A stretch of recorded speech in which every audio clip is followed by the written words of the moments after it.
متوکل بہت مظالم ڈھاتا تھا. اس نے کہا جو بھی حسین کی زیارت کے لیے جائے نا تو اسے ٹیکس لگا دو, اتنے پیسے لگاؤ کہ فقیر ہو جائے, غریب ہو جائے. لوگ اپنے مکان بیچ بیچ کے زیارت کے لیے جاتے تھے.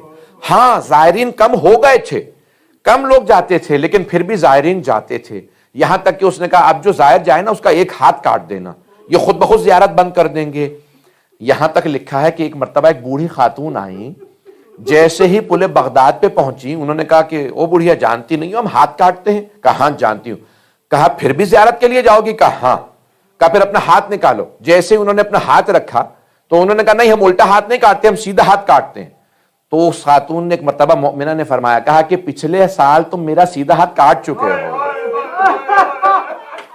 سیدھا ہاتھ تو تم پچھلے سال کاٹ چکے ہو, اب الٹا ہی ہاتھ میرا باقی رہ گیا ہے. بڑی بڑی زحمتوں سے لوگوں نے زیارتیں کی ہیں. یہاں تک ہے کہ بعض اوقات دو افراد جاتے وہ ایک کو قتل کر دیتے تھے, ایک کو مار دیتے, پھر کہتے. اب تاریخ بغداد پہ یہ واقعہ درج ہے, اور میں نے پڑھا تھا چند برس پہلے, تو بہت سے لوگوں نے حوالہ جات مانگے, پھر میرے دوستوں نے متعدد حوالے 5 حوالے نکال کے دیے اس واقعے کے لیے. بڑے بڑے جید علماء نے اس کو پڑھا ہے کہ امام حسین کے متوکل کا دور, امام حسین کی زیارت پہ پابندی. ایک بوڑھی نابینا خاتون اپنے بیٹے سے کہنے لگی مجھے ایک مرتبہ میرے مولا حسین کی زیارت کرا دے, پتہ نہیں کب میرا دم نکل جائے بیٹا, میری اب نہ ٹانگیں چلتی ہیں نہ آنکھیں دیکھتی ہیں, بس مجھے ایک مرتبہ میرے مولا کی زیارت کرا دے.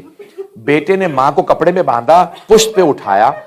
ایک مرتبہ جب پل بغداد پہ پہنچا تو سپاہیوں نے متوکل کے پوچھا بھئی کہاں جا رہے ہو؟ تو اس خاتون نے کہا ہم مولا حسین کی زیارت کے لیے جا رہے ہیں. تو انہوں نے سپاہیوں نے کہا ہم ایک کا قتل کر دیتے ہیں, ایک جا سکتا ہے. انہوں نے اس مؤمنہ کو, بوڑھی خاتون کو بیٹے کے پشت سے اتارا, بیٹے کا گلا کاٹا اور اس کو فرات میں ڈال دیا. مؤمنہ نے کہا بھی میں چل نہیں سکتی, میں اپاہج ہوں, میرا بیٹا کہاں ہے؟ تو کہا ہم نے آپ کے بیٹے کو, تمہارے بیٹے کو قتل کر کے فرات میں ڈال دیا, اگر بلا سکتی ہو بلا لو. اب آپ جانتے ہیں نا بوڑھی ماں کے لیے جوان بیٹے کی موت برداشت کرنا بڑا مشکل کام ہے. جوان بیٹے کی موت برداشت کرنے کے لیے کسی زینب کبریٰ کا کلیجہ چاہیے, کسی لیلا کا دل چاہیے. بس بھئی اب ایک مرتبہ وہ مؤمنہ رونے لگی. جب انسان زیادہ پریشان ہوتا ہے نا تو بعض اوقات اس کی زبان سے کفریہ جملے نکل جاتے ہیں, وہ گستاخی کر دیتا ہے.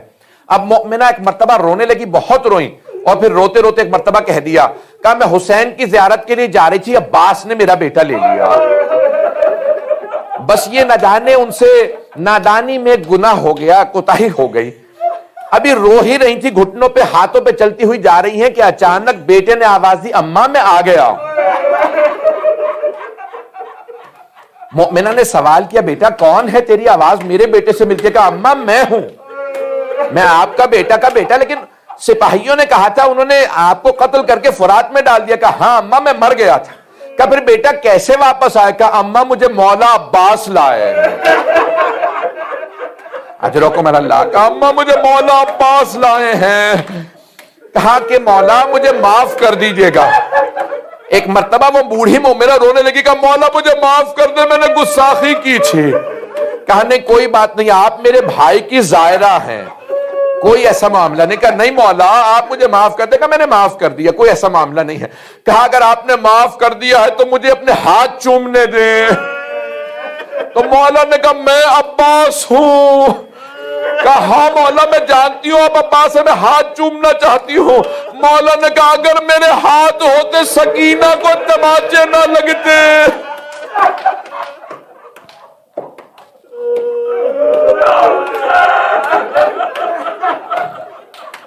کہ میری بھتیجی سکینہ کو تماچے نہ لگتے.